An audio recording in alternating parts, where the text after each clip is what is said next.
Hello, I'm Kevin Benedict, Senior Vice President of Solution Strategy, and I want to welcome a fantastic guest we have for the program today, Ursula Ringham. Ursula, thanks for joining us. Thanks for having me, Kevin.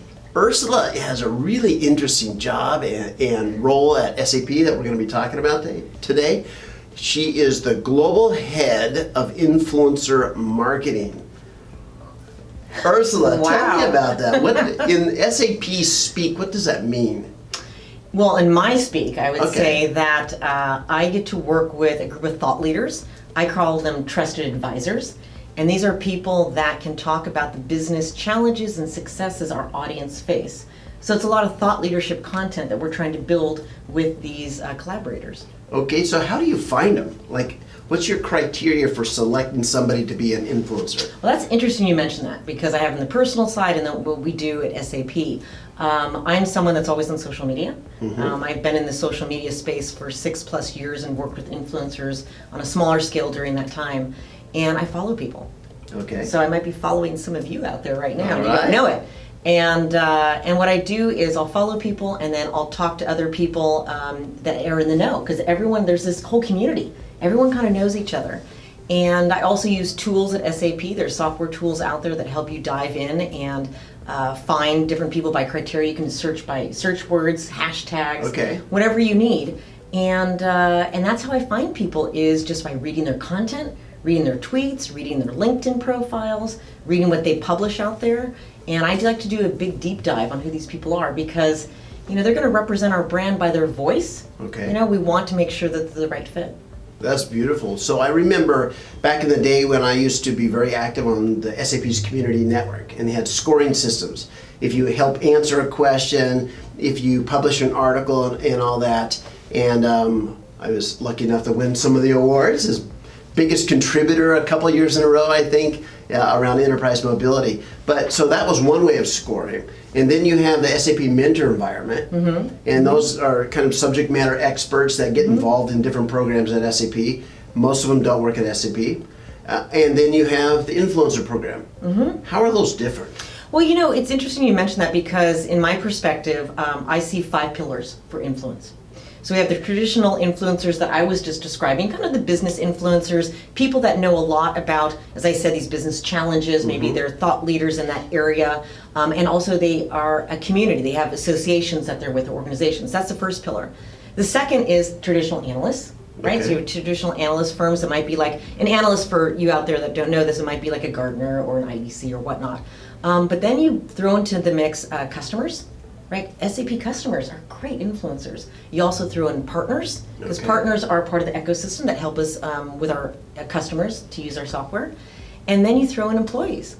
So you mentioned some mentors are, SAP employees. I'm an SAP employee. I can have influence too. Yeah. So I look at it as the 5 pillars, and how we work together is I'm trying to look at projects and different campaigns that we can integrate everyone together, because we should be part of this whole umbrella to build that awareness for SAP. That's fantastic. Now, talk to me about the role of an influencer. Do you see influencer marketing becoming more important in this age of kind of fake news, and where you can have overseas content manufacturing environments where they're just producing fake news and different kinds of things like that?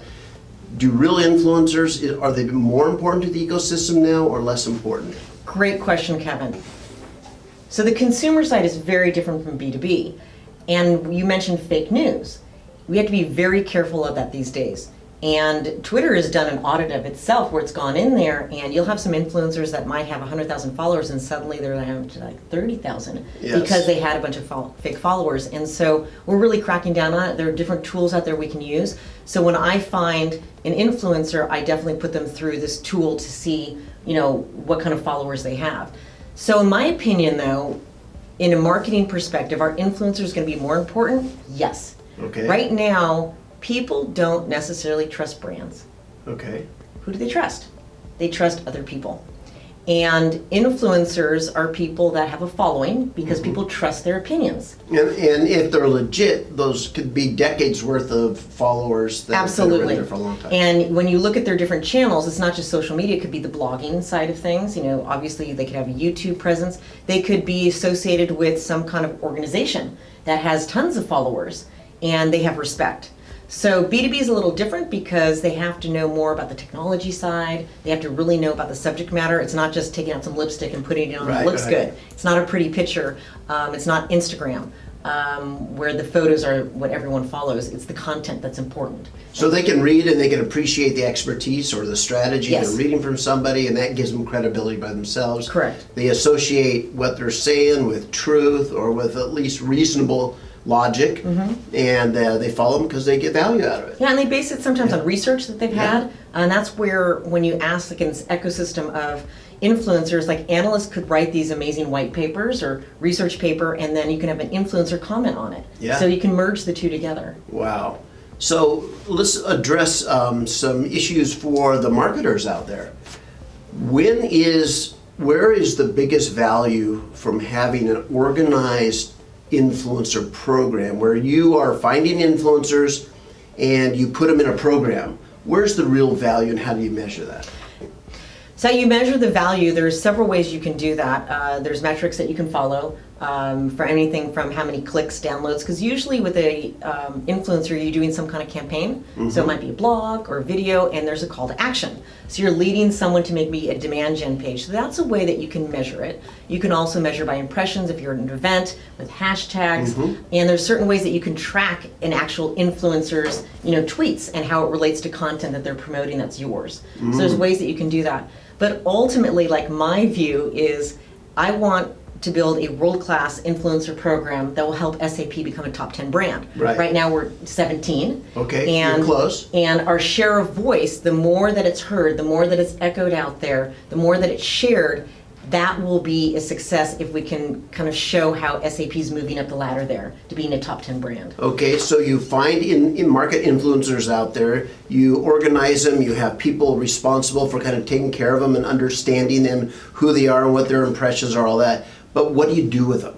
What do we do with them? Build a relationship, a lasting relationship. That's the one thing. I mentioned it earlier that in the past, people in the company might have a one-off, a blog here with one influencer or a video here, and that's not really what influencer marketing is about. It's about building that relationship like you and I. We've known each other now for over a year, and we want to work on projects together because you're a trusted voice that I want that audience, the prospects out there that maybe don't know that SAP has these business solutions for their business challenges. And that's the main thing, is building the relationship and then being consistent and working with those influencers. So how do you see influencer marketing evolving over the next few years? Do you see, are there digital tools out there that are changing the way, are people reading less white papers from influencers and they're moving to video? How do you see it evolving? I think it's going to become part of our DNA. I really do, because like even for myself, I don't have a huge social presence, but people do follow what I say, and I'm an SAP employee, but I can influence in different ways, and like we were talking about, I mountain bike, and there's different things that you can do. So I see people marketing. That's what's really going to be evolving, and we're already there, but it's going to be even more so. And that's why Twitter's cracking down. The little check, the verification. They want to make sure that person is real. I think that's going to become more and more important in marketing. Because I know for us, the top thing I have to do with my core influencers is make sure they're legitimate, make sure their followers are real. And that's going to be important moving forward, is authentic, real people. So it was for the last few years, we were in the Wild West.